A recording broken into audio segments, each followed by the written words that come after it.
महाभारताचे युद्ध संपले होते. कुरुक्षेत्राच्या रणांगणावर रक्ताच्या नद्या वाहून गेल्या होत्या.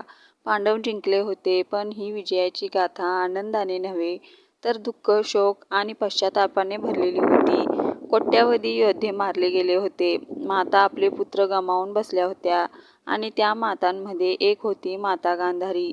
युद्धानंतर गांधारीने जे अश्रू ढाळले त्यात एक भयंकर भविष्य दडलेले होते. तिने श्रीकृष्णाला म्हटले होते, ज्या प्रकारे माझा कुलनाश झाला त्याच प्रकारे तुझा यादववंशी एकमेकांच्या हातून नष्ट होईल.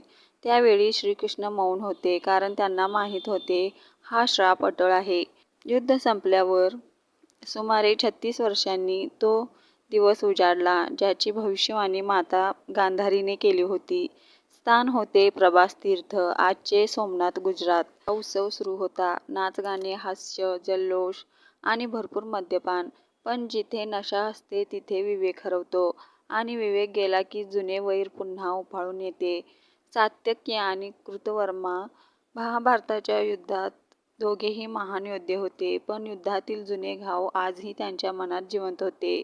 नशेच्या भरात पहिले टोमणे, मग शिव्या आणि शेवटी हात उचलले गेले. तो एक साधा वाद होता, पण काही क्षणातच तो संपूर्ण यादव वंशात आग लावणारा ठरला. यादवांकडे शस्त्रे नव्हती, पण समुद्रकिनारी एक विचित्र गवत उगवलेले होते, ऐर गवत. ते सामान्य गवत नव्हते, ते लोखंडासारखे कठीण आणि धारदार झाले होते. याच गवतामागे एक जुना श्राप दडलेला होता. वर्षांपूर्वी काही यादव बालकांनी ऋषींची थट्टा केली होती. सापाला स्त्रीवेषात सजवून ऋषींच्या समोर आणले आणि विचारले, या स्त्रीच्या पोटी काय जन्माला येईल? क्रोधित ऋषींनी शाप दिला, या गर्भातून लोखंडाचा मुसळ जन्माला येईल, जो यादव वंशाचा नाश करेल. तो मुसळ समुद्रात फेकण्यात आला आणि त्याच्यापासून हे ऐर गवत उगवले. आतेच्या भरात यादवांनी तेच ऐर गवत उपटले. जे गवत हातात आले ते तलवार बनले. सात्यकीने कृतवर्म्याचे शिर उडवले. कृतवर्म्याने सात्यकीला भोसकले. भाऊ भाऊला मारू लागला. पिता पुत्रावर तुटून पडला. सर्वत्र रक्त, सर्वत्र मृत्यू. अजय योद्धे स्वतःच्याच हाताने नष्ट होत होते.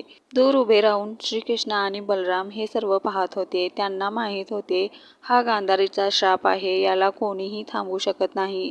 बलरामांनी योगसमाधी घेतली. त्यांचे शरीर एक विशाल श्वेत सर्प बनले आणि समुद्रात विलीन झाले. श्रीकृष्ण पिंपळाच्या झाडाखाली बसले तेव्हाच एक बहेलिया जरा याने त्यांना हरिण समजून बाण सोडला.